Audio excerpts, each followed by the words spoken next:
what's going on, everybody? Man, Eric Wilson, Sports Arena. Had to bring my brothers here for this one. Of course, you know Mr. Alex Fleming. Please don't hate on the brother after we just dropped the AFC South. I'm sure he had a lot to say, and he's. I see y'all had that AFC East too. You had a lot to say about that, huh? You appreciate love. Hey, Muki, we knew what time it was. You ain't got to worry about that. But our man Muki Hawkins, Buffalo Bills beat writer, Sports Cube TV, gentlemen, what's going on, man? How are y'all? Oh man, still quarantining, man. Quarantine and cabin fever. And I'm going crazy here, as you can see. Bro, I had to work today, and then I popped up the video of the AFC South. Yeah. Thought about Bill O'Brien and needed to take a shower. Right. Hey, so thank God it's Friday. Amen to that. Thank God it is Friday. And again, to all the first responders, everybody out there with this pandemic, just the front line, we want to say thank y'all. And to all of us, minorities, black and brown people, y'all stay home unless you absolutely have to leave, because this thing is hitting us a lot harder than what the real data is showing, and we know it. So everybody just, hey, as my brothers both say, wash your hands. Wash your hands.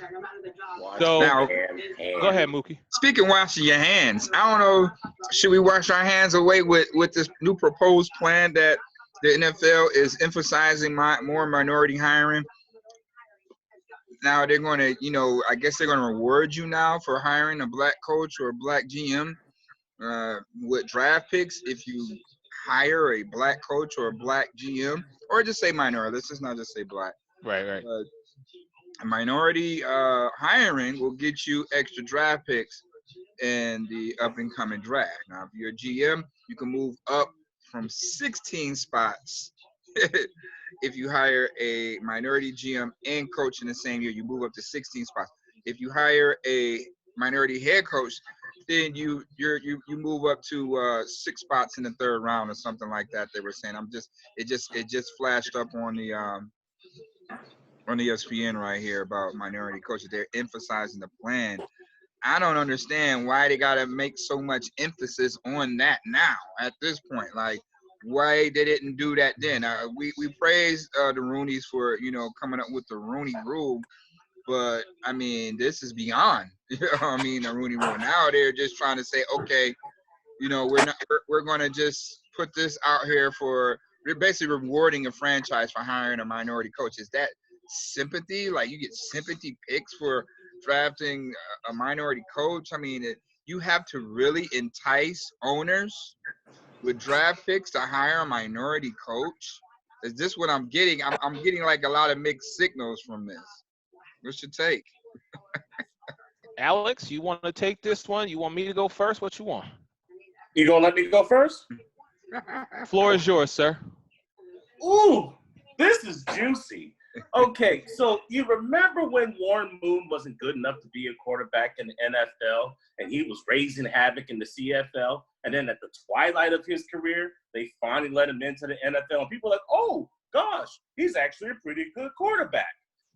Tampa Bay's own Doug Williams didn't get any love in that transient community. And don't y'all even lie, Tampa.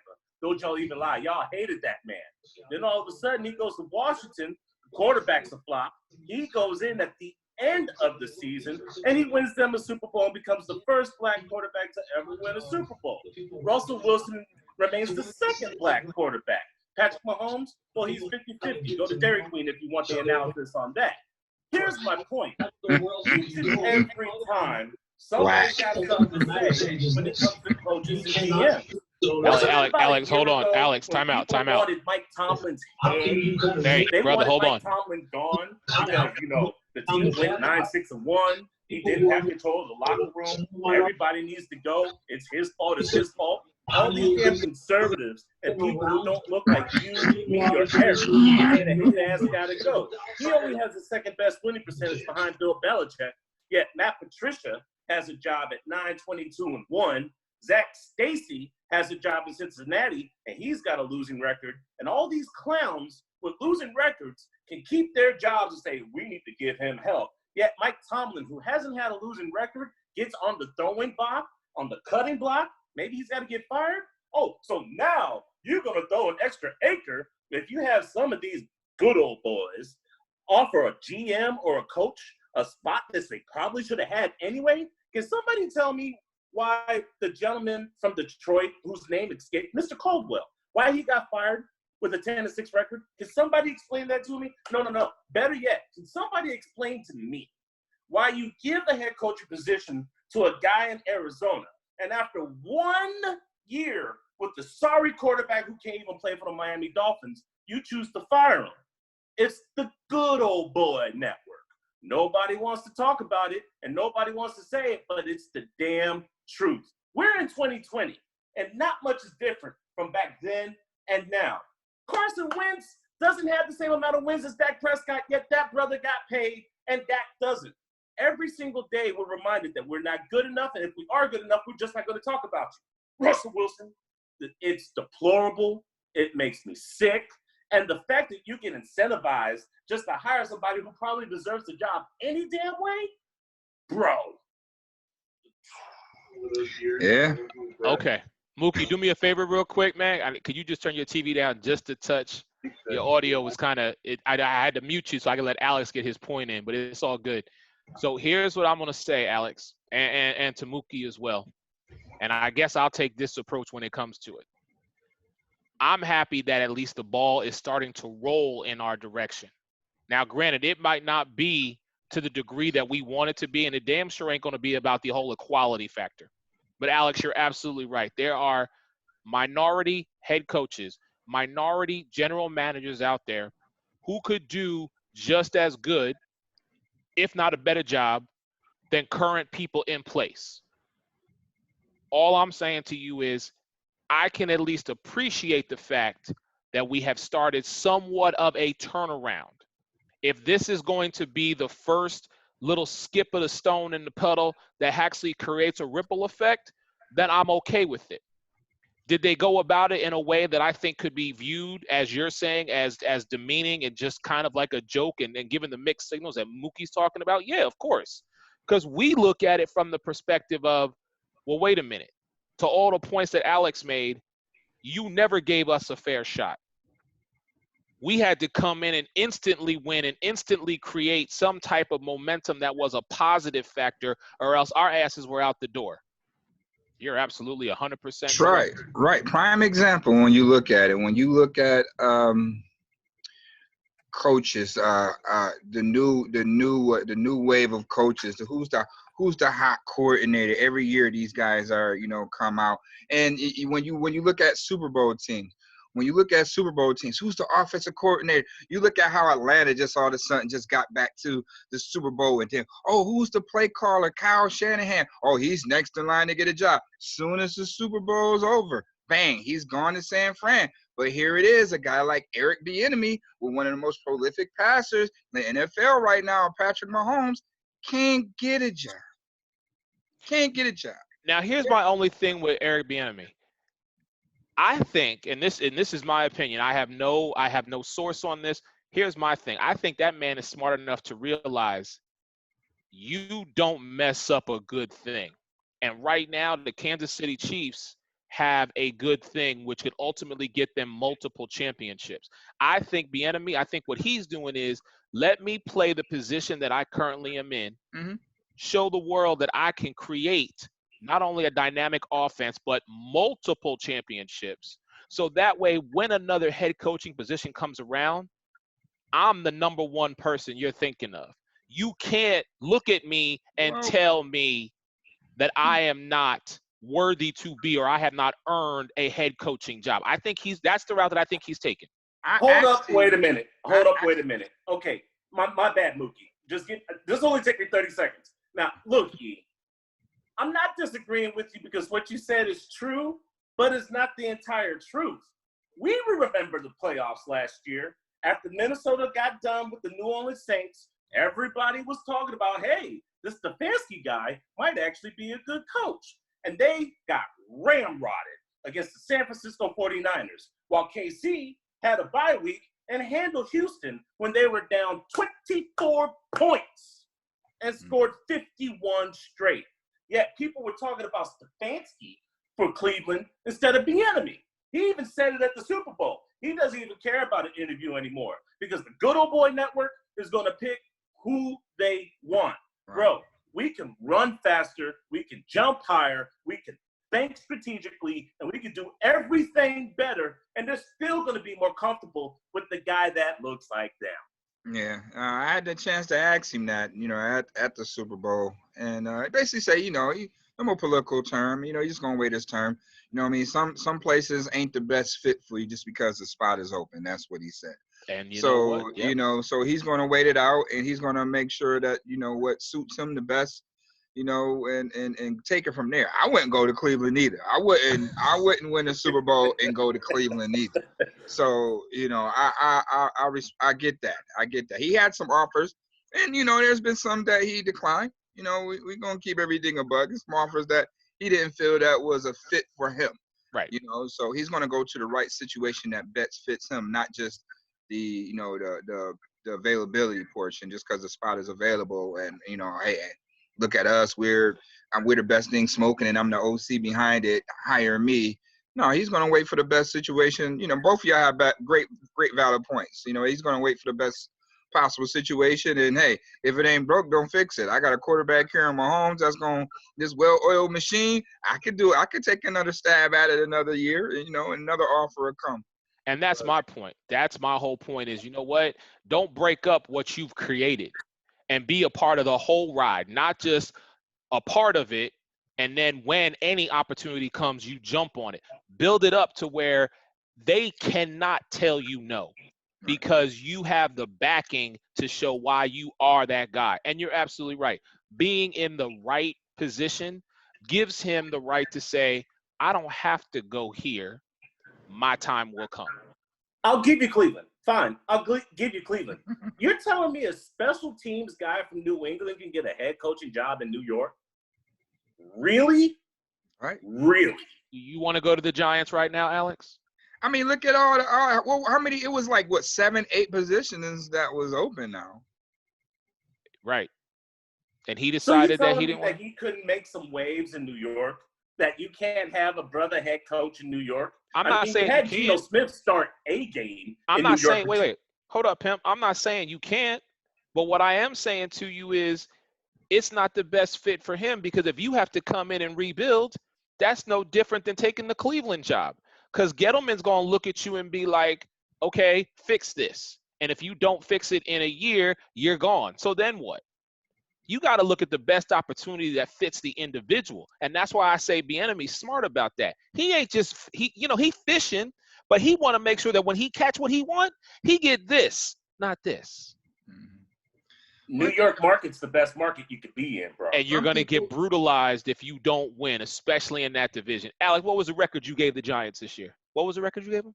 I think 5-11. Yeah, okay. Thank you. Moving on. 5-11? Yeah.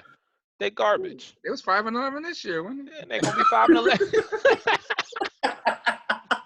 be 5-11. Hey, so we got to talk about our man James Harrison and this whole situation that went down. And I know we 3 of us have been texting all day about this. He said that back in 2010, Tomlin gave him an envelope after he laid a guy out, basically. James Harrison doing his job. Mohamed Massaquoi. Thank you. I'm bad with names, so. But there's Muki with the envelope. But as according to, what Muki was saying, this was an empty envelope, and that the situation was basically Tomlin was, now Muki, please correct me on this one. He was assisting his guys because they were getting these ridiculous fines. Is that the understanding that I get? I mean, and football is a physical sport. So Yes. If a guy is not getting flagged for a hit, why should, on Tuesday, I had these deductions out my check? I'm like, okay, what's this? What's this? My FICA, okay, my state, child support, NFL league, 75G. For what? For what? Oh yeah, that hit was a little bit too harsh. We saw it on film, and you're fine. I wasn't flagged for the hit. So if I'm not flagged for the hit, why is the NFL penalizing me out of my pocket?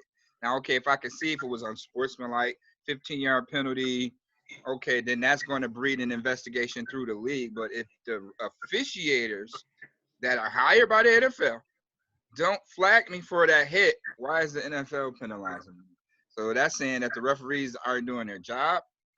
I mean, dude, that's why they make it go back to the review of, these hits now. Let's review the hit and throw the flag later after the fact. I think that at one point in time, the Steelers had a real nasty, physical-ass defense, and they was putting boys to sleep. And the NFL said, you know what, we don't like that image, and this is what we got for that. Hey, Muki, to piggyback on that, did you go back and see the hit that Harrison put on Muhammad Massaquoi? Did you see the hit, bro? I mean, he really let up on him. Like, if he could have really ran through that guy, he really could have ended his life for real, but he kind of eased up on him. Don't come across the middle like that. That's why he just gave him a little tap, like, hey, don't come across the middle. I'm here. Okay. I'm here. Bro, okay. He could have took his head off. You're right about that. But he gave him that warning shot. You know how we used to get way back in the day with the switch or a belt? Yeah, right. He's like, hey, yeah. This is your warning. You do that again, you done. If he really would have hit him, Muhammad Massaquoi probably still be in concussion protocol right now. Yeah, James Harrison did not play, and but to your point, you're absolutely right, Alex. He gave you an opportunity to kind of check yourself and say, okay, please realize I'm coming to you. So if you come across that middle, the first one's a warning. The second one, don't do it. Second one, have envelope money ready. Yeah. Now, in 2010, Roger Goodell was getting a lot of grief from a lot of the owners and these coaches that some of these plays weren't being flagged. And the ones that were being flagged, okay, you getting a 15-yard penalty for unnecessary roughness, but your wide receiver or tight ends on the bench, bro. That changes games. And the NFL had to change their image of where people are just allowed to decapitate you. So since they were becoming more sensitive, becoming the NSYNC Backstreet Boys that we know of today's NFL, people were getting fined left and right.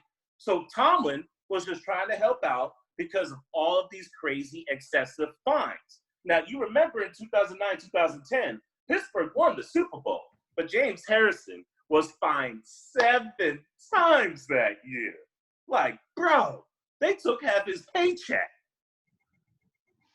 Half. Child support, just like you said, they took half his paycheck. Okay, there's the envelope. There it is. There's the envelope. So at that time, they were trying to address player safety with kid gloves. Like say, do as I say, not as I do. And that's the reason some of the fines got bigger and bigger. A $75,000 fine for a hit? Now, don't get me wrong. I thought he killed that man. But $75,000 was excessive. And at that time, it was unprecedented. So, yeah. And, of course, he's going to walk it back because you don't want to say, hey, coach gave me money for taking you out because you got Bounty Gate, you got Lawrence Taylor, you got the 85 and 86 Bears, you got the Green Bay Packers who took out McMahon. How far back are you going to take it if you're going to start finding people for headhunting? $75,000. You know how much money that is? That's more than a lot of people make in a year. You're going to take that away one game. I don't make that in a year. I'm just, I don't make that in a year. Okay. I'm saying I don't think I make that in 2, but hey, let's keep it moving here, gentlemen, and thank you again both. I got 75,000 on my EBT card. Hey, next time we in Indy, everything's on Muki. So, the Last Dance is coming up, guys, and I mean, it's been 8 terrific episodes. I'm really excited for 9 and 10, but I just want to get your gentlemen's thoughts on it. Alex, especially from you, from living there during that time frame, and Muki, just being the sports guy that you are, covering not only football, but just the entire compass. Shout out to you wearing the Bulls hat. What are your guys' takes from all this? I mean, we're down to the final 2 episodes. I'm kind of sad a little bit. Go ahead, Muki. Well, I mean, I think they're gonna do an encore. Oh, Honest, I think they're gonna give this thing an encore, and it really lets you know, in behind the scenes of Michael Jordan. Everybody want to get close to Michael Jordan. Everybody wanted to be like Mike, and so now you getting Mike raw and uncut. A lot of people don't like it because guess what? Mike was an asshole. All right, but Mike had to let you know I had to be an asshole. The things that I've gone through, nobody endured the stuff that he went through being on a team that basically in '83 was a laughing stock. And the players there, they wasn't really didn't care about winning. They cared about a paycheck. So he really didn't mesh with those older guys. So when the team finally became his and the things that he had to embrace and go through to get that team to where it is at that point in time, wasn't going to be any free ride from people because we're the Bulls and I'm playing with Michael. You have to own your keep, so to speak. So Mike was that asshole just to get guys mentally prepared. And it kind of brought me to chills, and I got a little welled up when he was talking about leadership comes with a price, winning comes with a price. And I had to do the things to get my guys better. I had to get them better for those moments. Like when Paxson was wide open and Steve Kerr hitting down those game-winning shots. You had to get mentally prepared being around a guy like Mike because they're going to dare everybody else to be good around him. So they had to be up for that challenge. And when Jordan, man, he was like, look, if you don't like it, well, don't play that way. And that bothered Mike. And that really hurted him. It hurted him. It hurted me. I felt it when he was like, don't play that way then. That's the way I play. Don't play that way. But it's somebody else who played that way that everybody admires now, Kobe Bryant. Mike didn't go out and say, this is my mentality. Kobe went out and said, this is my mentality. And everybody loved it when the Mamba came out. Jordan was the Mamba before the Mamba. But Amen. Kobe embraced it. Jordan was just behind the scenes with his Mambaism.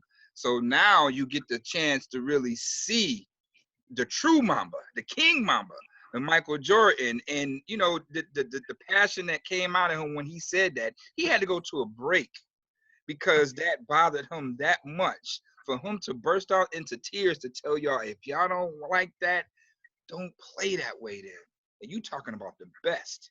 You know what I mean? Don't play that way. If you want to win, I'm going to play like Mike. I don't care what you say. He put that mentality in me. When I went out there and played, I thought I was Mike at 5'8". Shit.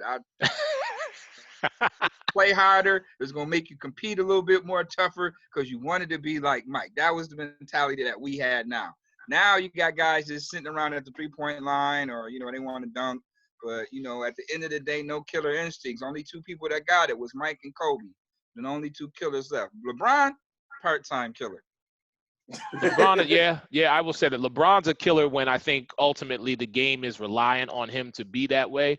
But, the biggest thing for me, Alex, before I let you go, is simply this. It all comes down to, do you have the desire to be better than the next man at all costs, at any cost, really? You know what I'm saying? Like, I'm not talking about doing someone dirty, but it's about stepping up and being that individual and saying, okay, I know I'm great, and I know you have greatness within you. So together, let's make this work.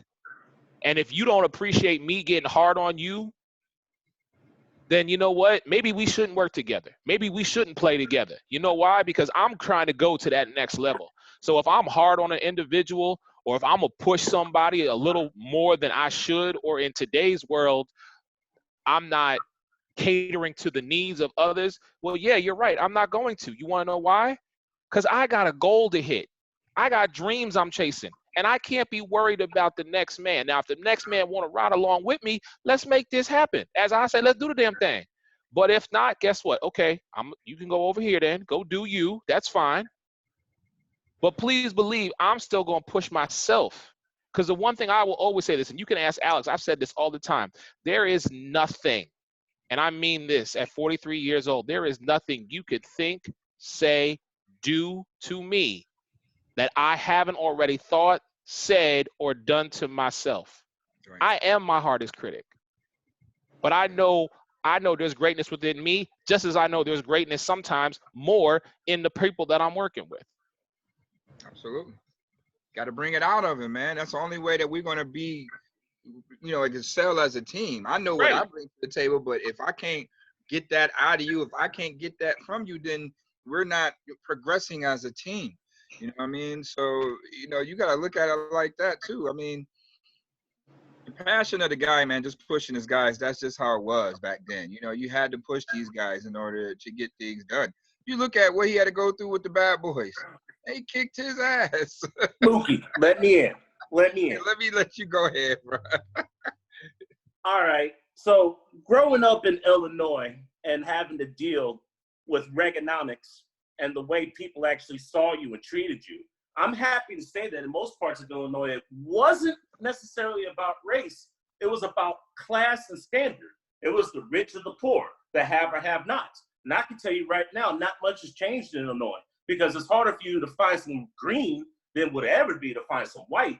And that goes to the stock market, to the politicians, to the people working off of Wall Street, to the hood. Michael Jordan changed the city and everything that encompassed around it. Whenever you have your college coach tell you, get the hell up out of here, we wasting your time, we're wasting your effort, we're wasting your talent. That's what lets you know how he was transcendent.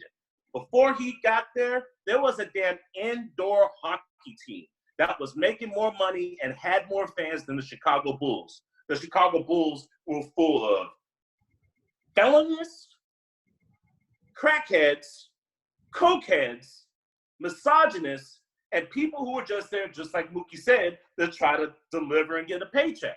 Their best effort was a first and second round exit in the playoffs. They had no potential of ever being an NBA caliber NBA final team.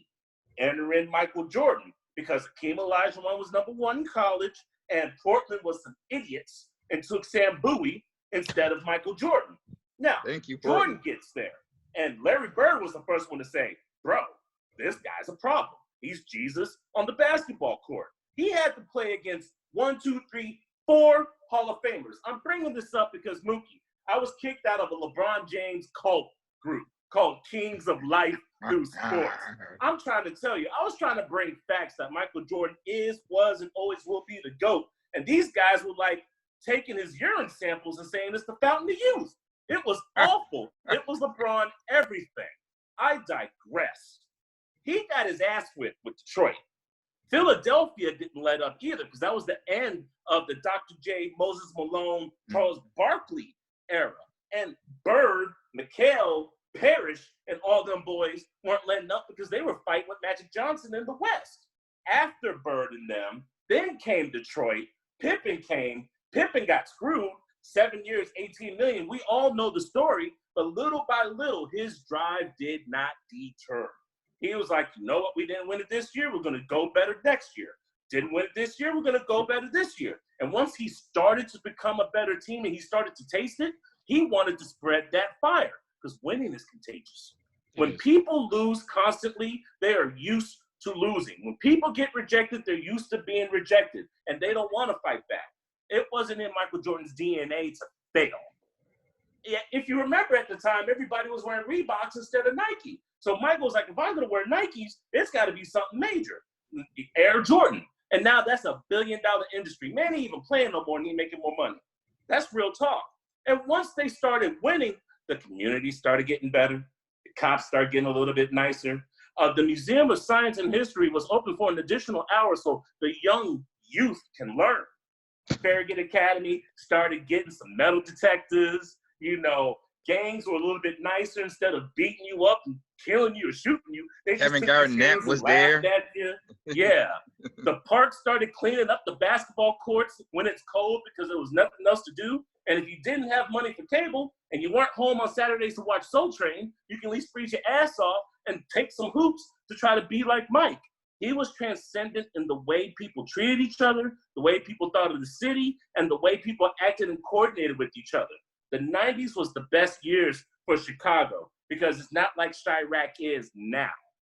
He took that hiatus because his father was killed, and it was always his father's dream to go and play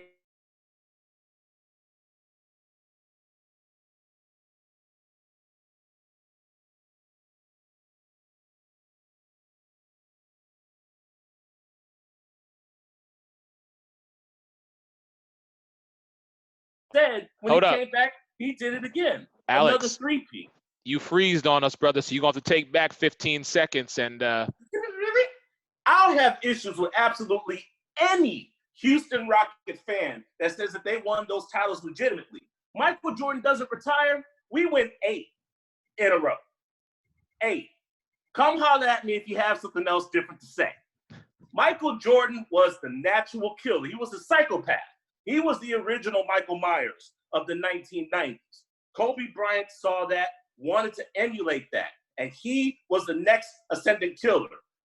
There's no such thing as halfway crooks. That's why LeBron doesn't even belong in this conversation.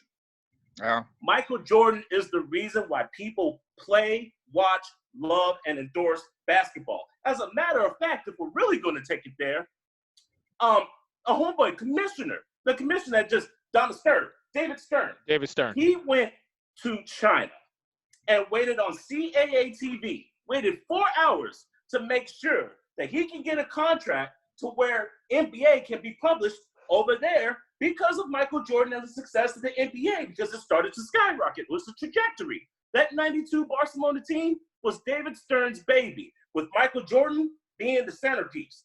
Do you think anybody could touch that 92 Barcelona squad? Why you think they gave him? Why you think they had to give Michael $33 million back then? He had to get it because they made so much money off the man. They forced the Bulls to, y'all got to give him this. Well, here's the funny thing. When Jerry Krause tried to strong-arm players like he did Scottie Pippen, Michael Jordan didn't even talk to Jerry Krause. He went straight past Krause, went inside Jerry Reinsdorf's office, and Reinsdorf and him actually calculated it out. He had already got past all the regular rigmarole. That's how big Michael Jordan was. If it wasn't for Michael Jordan, we wouldn't have these people who claim to be the GOAT like LeBron James. If it wasn't for Michael Jordan, we wouldn't have Steph Curry's taking 30, 35, 40-foot jumpers to try to make the game different. If it wasn't for Michael Jordan, people would still getting fouls, elbows, and punches the second they drive down the lane. Michael transcended the sport in ways no other athlete has done for basketball. Mic drop. Right. All right. I guess we're going to leave it there then. Gentlemen, thank you so much for joining me. I really do appreciate it. Hey, Muki Hawkins, Sports Cube TV. Make sure you check him out. And, of course, my man, Alex Fleming. What we doing tomorrow? AFC? We doing AFC North tomorrow, Alex? North? Did y'all just get the preseason? Did you get preseason schedules yet? Yeah, we got the whole entire. We didn't do preseason. We just broke down the schedule itself, and we gave our predictions of what we thought teams were going to finish this year. Now, these are early bird predictions. Hey, E, can I ask Muki a question real quick? No, please, go ahead, brother. Okay, in 30 seconds or a minute, Muki, when I say Bill O'Brien, what comes to your mind? Fire. That's it. We done. We out. Ladies and gentlemen, that's going to do it for all of us.